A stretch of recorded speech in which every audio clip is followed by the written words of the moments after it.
Olá, seja bem-vindo a SML Tech. Hoje vamos dar continuidade sobre a eletrostática, só que hoje vamos falar sobre processos de eletrização, campo elétrico e o comportamento das linhas de campo.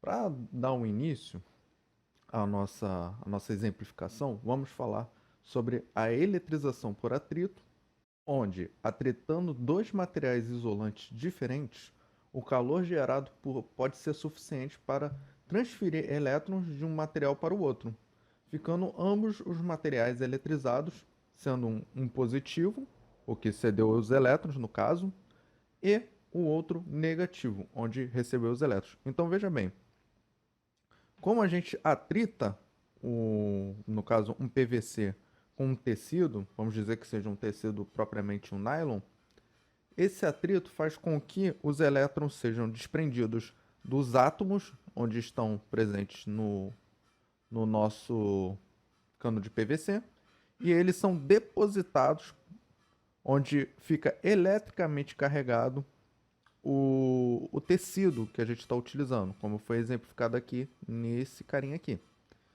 Logo, a gente possui no caso, um ânion, lembrando que quando a gente fala de íons positivos e íons negativos, os íons positivos são os cátions e os íons negativos são os ânions.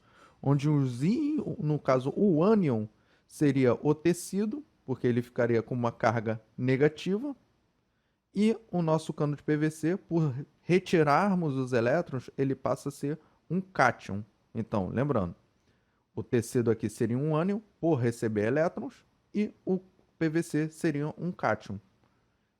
No caso, a estrutura atômica dele ia se prevalecer por cátions, né? Uma outra forma de eletrização é através do por contato. No caso, a eletrização por contato, se um corpo eletrizado negativamente é colocado em contato com um outro nêutron, o excesso de elétrons no corpo negativo será transferido para o nêutron até que ocorra um equilíbrio eletrostático. Assim, o corpo neutro fica eletrizado negativamente. O que isso quer dizer? Particularmente, o nosso corpo ele se encontra neutro, ou seja, se encontra no equilíbrio eletrostático, e por uma certa razão, a gente coloca um corpo negativo, né, um corpo eletrizado negativo, um ânion, que ele está com excesso de elétrons, ou seja, ele possui um desequilíbrio eletrostático, onde a gente, ao fato somente de deixar as duas estruturas em contato, acaba que o meu corpo eletrizado ele pega esses elétrons e cede para o nêutron, onde o nêutron ele passa a ter uma carga negativa e o corpo negativo ele passa a ter uma outra carga negativa. Veja bem, o equilíbrio eletrostático não significa que os corpos têm cargas iguais, mas que têm potenciais elétricos iguais. Isso aí a gente vai acabar abordando mais para frente. Não se preocupe com isso.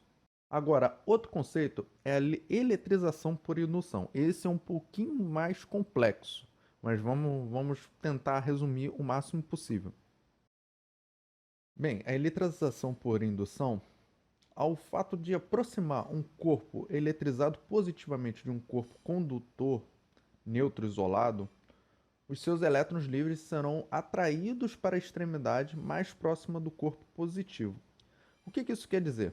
Que quando a gente possui um átomo, a gente possui uma matéria cujo ela é um íon positivo, no caso um cátion, ele vai atrair o corpo neutro, vai polarizar esse corpo neutro, onde vai atrair os elétrons de sua estrutura, no caso as cargas negativas, vai atrair para uma extremidade e o outro corpo vai repelir. No caso, a carga positiva vai repelir a carga de mesmo valor e a carga negativa, no caso a carga oposta, vai ser atraída. Então a gente vai ter polos, ou não necessariamente polos magnéticos, a gente não está se referindo a isso, mas sim a polarização das cargas. No caso, vamos possuir um polo negativo e um polo positivo.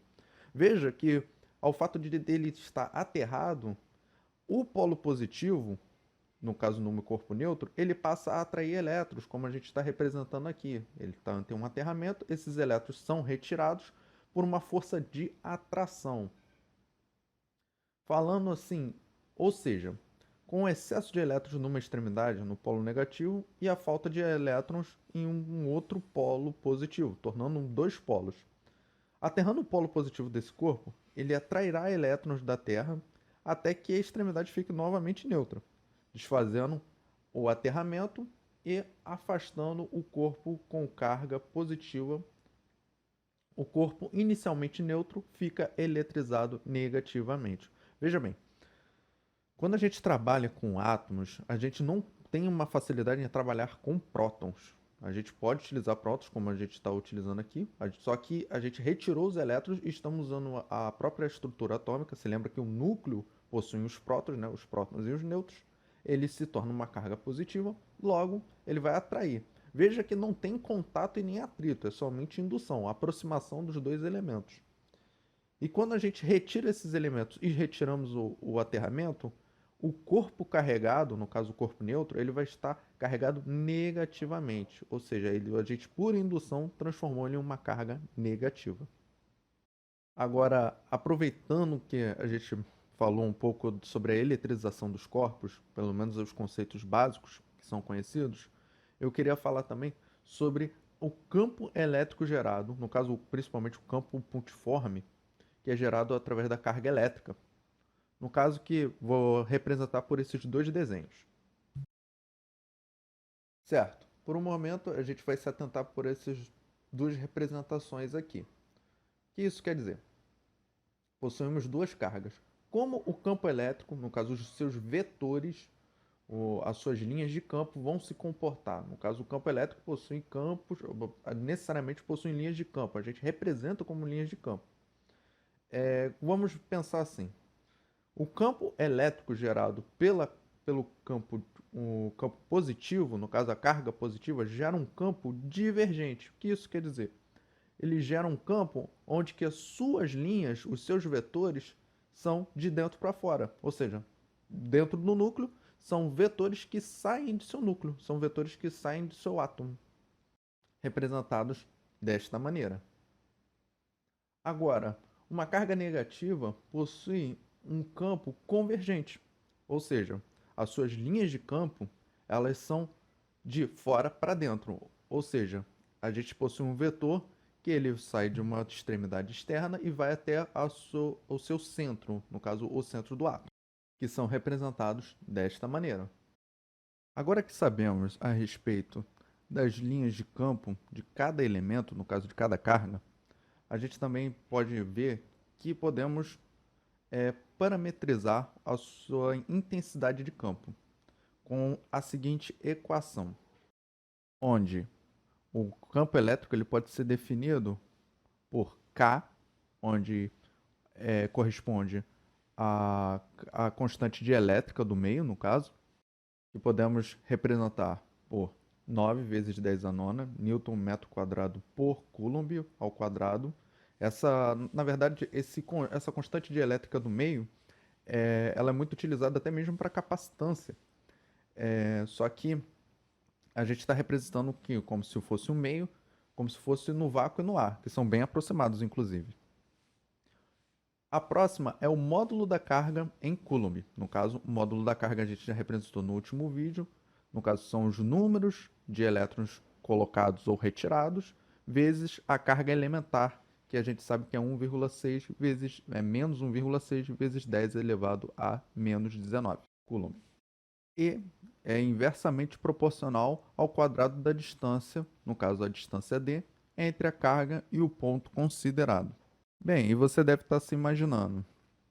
Bem, Lucas, eu sei agora a intensidade do campo, sei a equação, mas como assim eu posso medir o campo elétrico? Como eu posso saber como o campo elétrico está se comportando? Como eu posso imaginar isso? Então a gente vai representar assim.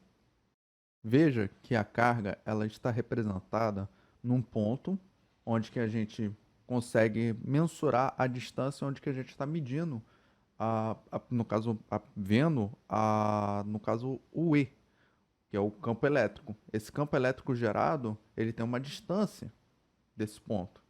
Então, representado pela linha D. Um outro ponto interessante ao falar a respeito dos campos elétricos das cargas é que conforme a gente vai se afastando, esse campo elétrico, essa intensidade do campo elétrico, ele vai se atenuando. No caso, ele vai diminuindo conforme a gente vai se distanciando da carga elétrica. A gente pode representar desta maneira. Perceba que conforme a gente vai se afastando da carga, o seu campo elétrico, a sua intensidade do campo elétrico começa a ser atenuada. Agora, um outro ponto interessante também nesse vídeo que eu vou falar é sobre as linhas de campo, o comportamento das linhas de campo. Lembra que a gente falou sobre a carga positiva possui um campo divergente e a carga negativa possui um campo convergente? Então, eles podem ter uma interação. E vamos ver essa interação agora. Certo, agora está aparecendo na sua tela a parte dos campos, das linhas de campo, no caso, e as interações dele. Percebemos que quando a carga ela possui sinais opostos, pelo fato da carga positiva, no caso o cátion, ele possui as suas linhas de campo serem divergentes, desculpe, e a carga negativa ser convergente, todas as linhas de campo que estão sendo geradas pelo positivo saem desse átomo e se encaminham para o átomo, no caso a partícula, negativa. Agora perceba quando o sinal ele possui polaridades iguais, veja bem, como os vetores eles são divergentes das cargas positivas, eles começam a se retirar, você percebe que não que há uma interação, mas uma interação onde que eles se repelem, eles não conseguem se aproximar, há uma força onde que eles começam a se distanciar. Então o campo que está aqui acaba influenciando também nisso. E a carga negativa, por ser as suas linhas de campo serem convergentes, ele também tem um fenômeno parecido com as cargas positivas. No caso, elas também são repelidas.